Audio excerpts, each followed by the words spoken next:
বাবা, এটা আমার বাংলাদেশ। কোরআন হাদিসের আইন বাংলাদেশে চলে না।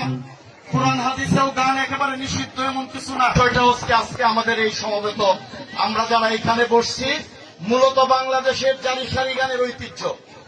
বাংলাদেশের ঐতিহ্য হয়েছে আমাদের এই জারি সারি বাউল গান। এইগুলো আমাদের এই সমাজ থেকে উঠে যাচ্ছে। আমরা যারা ইদানিং করার চেষ্টা করতেছি, এইগুলা বাধা দেওয়ার জন্য একটা শ্রেণী কিন্তু উঠে পড়ে লেগে আছে।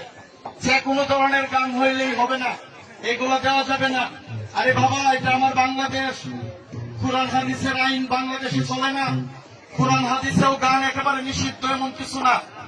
তবে দয়া করে আপনাদেরকে বলি, আমাদের এই ঐতিহ্য, আমাদের এইখানে যারা সমবেত হয়েছে, অনেক বাচ্চারা এখানে জড়িত আছে, অনেক মানুষ এখানে গান শুনতে আসছে।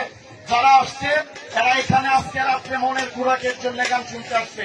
এরা কোনো অপকর্মে লিপ্ত হবে না, সবাই মনোযোগ সহকারে গান শুনতে আসছে মনের খোরাক নেওয়ার জন্য। তো আগামীতে আরো যতদিন মেলা থাকবে, এর চাইতে আরো ভালো অনুষ্ঠান করবেন। আপনাদের পাশে আরিফ ভাই, আমরা সবাই থাকবো ইনশাল্লাহ। এর চাইতে আরো ভালো গান আমরা যাতে উপহার দিতে পারি। সবাই আমাদের জন্য দোয়া করবেন, এই আয়োজক কমিটির জন্য দোয়া করবেন। সবাইকে ধন্যবাদ। আসসালামু আলাইকুম।